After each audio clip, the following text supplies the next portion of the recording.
پاکستان کی سرزمین کے اوپر آپ کے یاروں کی توہین کی جاتی رہی، آخر کار سوال پیدا ہوتا ہے کہ وہ نماز کی بات نہیں کرتا، وہ روزے کی بات نہیں کرتا، وہ حج کی بات نہیں کرتا، وہ جب بھی بات کرتا ہے اور کہتا ہے کہ صرف 4 صحابہ باقی رہے، باقی سارے کے سارے نعوذ باللہ مرتد ہو گئے، بے ایمان ہو گئے، انہوں نے دین چھوڑ دیا تھا، انہوں نے کلمہ چھوڑ دیا تھا، انہوں نے اسلام چھوڑ دیا تھا۔ آخر وہ صحابہ کرام کی گستاخی کیوں کرتے؟ آخر وہ صحابہ کرام کو برا بلا کیوں کہتے؟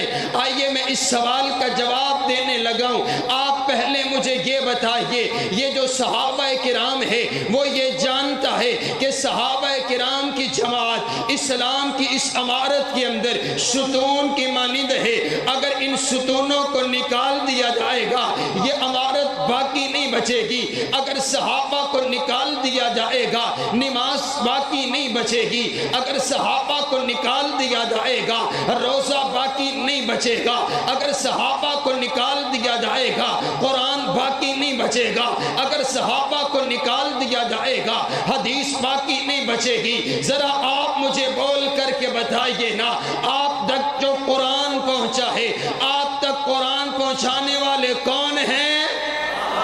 نہیں آئی آواز آپ کی؟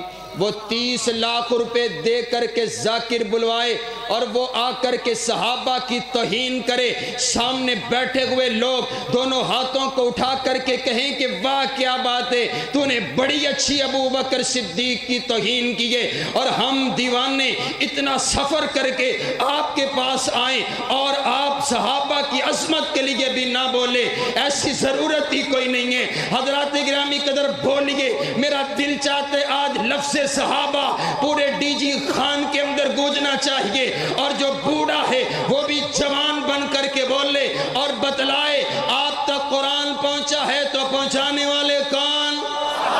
آپ تک حدیث پہنچی ہے تو پہنچانے والے کون؟ آپ تک سنت پہنچی ہے تو پہنچانے والے کون؟ صحابہ کرام ہیں۔ اگر ان صحابہ کو نکال دیا جائے گا اسلام باقی نہیں بچے گا۔ آپ کہیں گے دلیل کیا ہے؟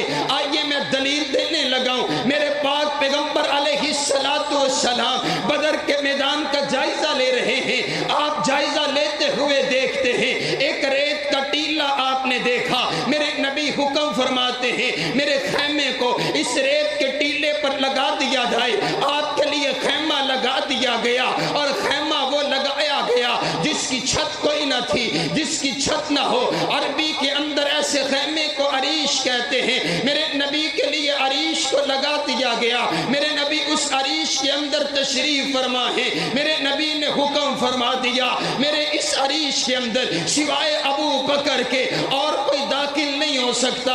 یہ الگ مقام ہے سیدنا صدیق اکبر کا، یہ الگ شان ہے سیدنا صدیق اکبر کی، یہ الگ رفعت اور بلندی ہے سیدنا صدیق اکبر کی۔ میرے نبی اس عریش کے اندر تشریف فرما ہے، میرے نبی نے ہاتھوں کو اٹھا دیا، میرے نبی رب سے دعائیں کر رہے ہیں، میرے نبی رب سے التجائیں کر رہے ہیں، میرے نبی آنسو بہا رہے ہیں، میرے نبی رب سے مانگ رہے ہیں، میرے نبی رب کے سامنے دعا کر رہے ہیں، اور ایک ہی جملہ آپ کی زبان پر بار بار آتا ہے، اللہم ان تہلک ہذہ العصابہ لم تعبد فی الارض۔ اے اللہ یہ 313 میرے یار، یہ 313 میرے جانثار، یہ 313 میرے وفادار، یہ 313 میرے حبدار، میں ان کو اکٹھا کر کے لے کر کے آ گیا ہوں۔ اے اللہ یہ میرے وہ یار ہیں جنہوں نے چلتی ہوئی تلواروں کے نیچے تیرے دین کو نہیں چھوڑا، ان کو مکہ کے چوک پر مارے پڑی لیکن انہوں نے تیرے دین کو نہیں چھوڑا، ابلتی ہوئی دیگوں میں لیٹ گئے لیکن تیرے دین کو نہیں چھوڑا، ہاں ہاں جلتے ہوئے انگاروں پر لیٹ گئے لیکن تیرے کلمے کو نہیں چھوڑا۔ اے اللہ میں ان کو اکٹھا کر کے لے کر کے آ گیا ہوں، سامنے 1000 کا لشکر ہے، ان کے پاس تیر بھی ہے، تلوار بھی ہے، نیزہ بھی ہے، ڈھال بھی ہے، قوت بھی ہے، جماعت بھی ہے۔ اے اللہ یہ میرے یار 313 ہیں، کسی کے پاس تیر ہے تو تلوار نہیں، نیزہ ہے تو ڈھال نہیں، چند بچے چند بزرگ چند نوجوان ہیں۔ اے اللہ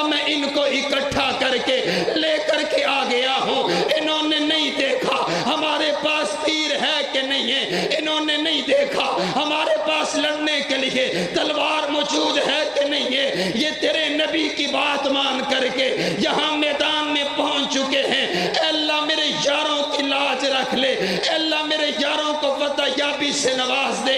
اگر یہ میرے یار نہ رہے تیری عبادت کرنے والا کوئی نہیں ہوگا، اگر صحابہ نہ رہے میری سنت باقی نہیں بچے گی۔ اے اللہ یہ میرے یار ہیں، ان کی لاج رکھ لے، یہ میری متاع حیات ہے، یہ میری زندگی کی کمائی ہے، یہ میری زندگی کی پونجی ہے، اور یہ وہی متاع حیات ہے جس کے لیے حفیظ جلندری نے کہا تھا کہ یہ پہلا جیش تھا دنیا میں افواج الہی کا، جسے اعلان کرنا تھا خدا کی بادشاہی کا۔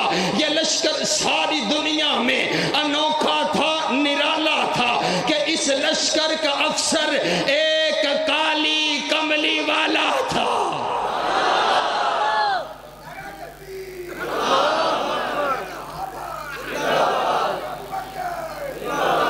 صحابہ جماعت ہیں، اسلام کے اندر ستون کے مانند ہیں۔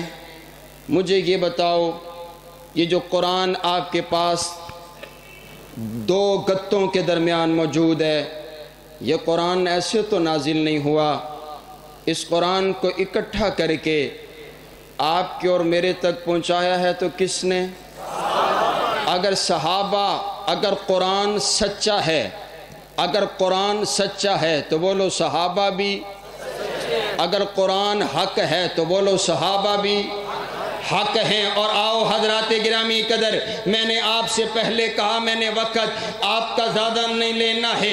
حضرات گرامی قدر، صحابی کسے کہتے ہیں؟ امام ابن حجر عسقلانی فرماتے ہیں من لقی النبی صلی اللہ علیہ وسلم مسلمہ ومات علی الاسلام، جس نے ایمان کی حالت میں میرے نبی کے چہرے کا دیدار کر لیا اسے صحابی رسول کہا جاتا ہے۔ اور میرے نبی نے بھی فرما دیا من رآنی او رآ من رآنی فقد حرم اللہ علیہ النار، جس نے ایمان کی حالت میں مجھ کو دیکھ لیا اس پر بھی جہنم کی آگ حرام ہے۔ جس نے ایمان کی حالت میں میرے کسی یار کو دیکھ لیا اس پر بھی جہنم کی آگ حرام ہے۔ اور آؤ دیکھیے تو سکینہ، یہ لمحہ ملا صحابہ کرام کو ملا۔ میرا سوال یہ ہے، کیا کوئی بھی مکہ میں رہنے والا، کیا کوئی بھی آنے جانے والا میرے پاک پیغمبر علیہ السلام کا صحابی بن گیا، یا اس کے لیے کوئی الگ اور اصول اور قانون ہے کائنات کے پروردگار کا؟ تو قانون کائنات کے پروردگار کا یہ ہے، اللہ نے سب سے پہلے میرے نبی کا انتخاب کیا اور پھر میرے نبی کے لیے تمام صحابہ کرام کا انتخاب کیا۔ ان عبداللہ ابن مسعود ان اللہ نظر فی قلوب العباد، عبداللہ بن مسعود فرماتے ہیں اللہ نے جب میرے نبی کا انتخاب کرنا تھا، اللہ نے ساری کائنات کے لوگوں کے دلوں کا ٹیسٹ لیا، اللہ نے ساری کائنات کے لوگوں کے دلوں کو جانچا، اللہ نے ساری کائنات کے لوگوں کے دلوں کو پرکھا، اللہ نے ساری کائنات کے لوگوں کے دلوں کو ٹٹولا۔ فوجد قلب محمد خیر قلوب العباد، کائنات کے پروردگار کو ساری کائنات میں سے ایک دل پسند آ گیا، آمینہ کے لال کا دل پسند آ گیا، عبداللہ کے لگتے جگر کا دل پسند آ گیا، آمینہ کے نور نظر کا دل پسند آ گیا۔ فاصطفاہ لنفسہ، اللہ نے اس دل کو چن لیا، فابتعثہ برسالتہ، نبی بنانے کے لیے چن لیا، رسول بنانے کے لیے چن لیا۔ اور اسی لیے میرے نبی کو مصطفیٰ کہا جاتا ہے۔ ان اللہ اصطفیٰ آدم، مصطفیٰ کا معنی چنا ہوا، اور میرے نبی صرف مصطفیٰ نہیں بلکہ المصطفیٰ ہیں۔ المصطفیٰ کا معنی یہ بنا کہ صرف میرے نبی چنے ہوئے نہیں بلکہ میرے نبی کے لیے جو کچھ بھی آیا وہ سب کچھ بھی چنا ہوا۔ میرے نبی کے لیے شان آئی، شانوں میں سے چنی ہوئی۔ میرے نبی کے لیے مقام آیا، مقاموں میں سے چنا ہوا۔ میرے نبی کے لیے عزت آئی، عزتوں میں سے چنی ہوئی۔ میرے نبی کے لیے نبوت آئی، نبوتوں میں سے چنی ہوئی۔ میرے نبی کے لیے رسالت آئی، رسالتوں میں سے چنی ہوئی۔ میرے نبی کے لیے طہارت آئی، طہارتوں میں سے چنی ہوئی۔ میرے نبی کے لیے دیانت آئی، دیانتوں میں سے چنی ہوئی۔ میرے نبی کے لیے امانت آئی، امانتوں میں سے چنی ہوئی۔ میرے نبی کے لیے صداقت آئی، صداقتوں میں سے چنی ہوئی میرے نبی کے لیے حسب آیا، حسبوں میں سے چنا ہوا میرے نبی کے لیے نسب آیا، نسبوں میں سے چنا ہوا میرے نبی کے لیے خاندان آیا، خاندانوں میں سے چنا ہوا میرے نبی کے لیے کنبہ آیا، کنبوں میں سے چنا ہوا میرے نبی کے لیے قبیلہ آیا، قبیلوں میں سے چنا ہوا میرے نبی کے لیے ماں آئی، ماؤں میں سے چنی ہوئی میرے نبی کے لیے سسرال آئے، سسرالوں میں سے چنے ہوئے میرے نبی کے لیے ازواج آئی، ازواج میں سے چنی ہوئی میرے نبی کے لیے بنات آئی، بنات میں سے چنی ہوئی میرے نبی کے لیے بیٹے آئے، بیٹوں میں سے چنے ہوئے میرے نبی کے لیے حسن آیا، حسینوں میں سے چنا ہوا میرے نبی کے لیے جمال آیا، جمیلوں میں سے چنا ہوا میرے نبی کے لیے تقوی آیا، تقوی میں سے چنا ہوا میرے نبی کے لیے زمانہ آیا، زمانوں میں سے چنا ہوا میرے نبی کے لیے بستی آئی، بستیوں میں سے چنی ہوئی میرے نبی کے لیے سال آئے، سالوں میں سے چنے ہوئے میرے نبی کے لیے مہینے آئے، مہینوں میں سے چنے ہوئے میرے نبی کے لیے دن آئے، دنوں میں سے چنے ہوئے میرے نبی کے لیے لمحے آئے، لمحوں میں سے چنے ہوئے میرے نبی کے لیے بستر آیا، بستروں میں سے چنا ہوا میرے نبی کے لیے لباس آیا، لباسوں میں سے چنا ہوا میرے نبی کے لیے کمبلی آئی، کمبلیوں میں سے چنی ہوئی میرے نبی کے لیے معجزات آئے، معجزات میں سے چنے ہوئے میرے نبی کے لیے سجدے آئے، سجدوں میں سے چنے ہوئے میرے نبی کے لیے قیام آئے، قیاموں میں سے چنے ہوئے میرے نبی کے لیے دعائیں آئیں، دعاؤں میں سے چنی ہوئی میرے نبی کے لیے رحمت آئی، رحمتوں میں سے چنی ہوئی میرے نبی کے لیے اخلاق آئے، اخلاقیات میں سے چنے ہوئے میرے نبی کے لیے شہر آیا، شہروں میں سے چنا ہوا میرے نبی کے لیے سینہ آیا، سینوں میں سے چنا ہوا میرے نبی کے لیے مدینہ آیا، مدینوں میں سے چنا ہوا میرے نبی کے لیے یار آئے، یاروں میں سے چنے ہوئے میرے نبی کے لیے حبدار آئے، حبداروں میں سے چنے ہوئے میرے نبی کے لیے وفادار آئے، وفاداروں میں سے چنے ہوئے میرے نبی کے دین کی تصدیق کرنے کے لیے ابو بکر آئے، صدیقین میں سے چنے ہوئے عمر آئے، عادلین میں سے چنے ہوئے عثمان آئے، سخیوں میں سے چنے ہوئے علی آئے، بہادروں میں سے چنے ہوئے بلال آئے، غلاموں میں سے چنے ہوئے امت آئی، امتوں میں سے چنی ہوئی اللہ نے میرے نبی کو نبی بنایا تو تمام نبیوں میں سے چنا ہوا۔ مسئلہ کے اہل حدیث مولانا وقار فاروقی صاحب، عظمت صحابہ، شان مصطفیٰ، مرکز توحید ڈیرہ غازی خان۔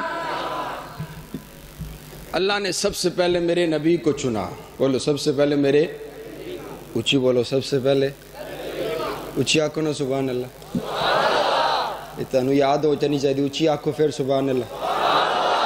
اے تسی ستے ہوئے ہو اور اس نے یہ سمجھا ہے، اس نے سمجھا ہے کہ یہ سوئے ہوئے ہیں، میں جب چاہوں، جس روڈ پہ چاہوں، جس بازار میں چاہوں، جس صحابی کے متعلق چاہوں گفتگو کر دوں، مجھے کوئی پوچھنے والا نہیں ہے۔ اور اللہ کے فضل و کرم سے یہ سال صحابہ کے نام لگ گیا۔ اس سال جتنی صحابہ ہوئی ہے میں نے اپنی زندگی میں دیکھی کوئی نہیں۔ اس نے ایک بار حضرت صدیق اکبر کی گستاخی کی، پاکستان کا بچہ بول پڑا، صحابہ کی صدائیں لگ گئی ہیں۔ اور آؤ حضرات گرامی قدر، صرف میرے نبی کو نہیں چنا، ثم نظر فی کل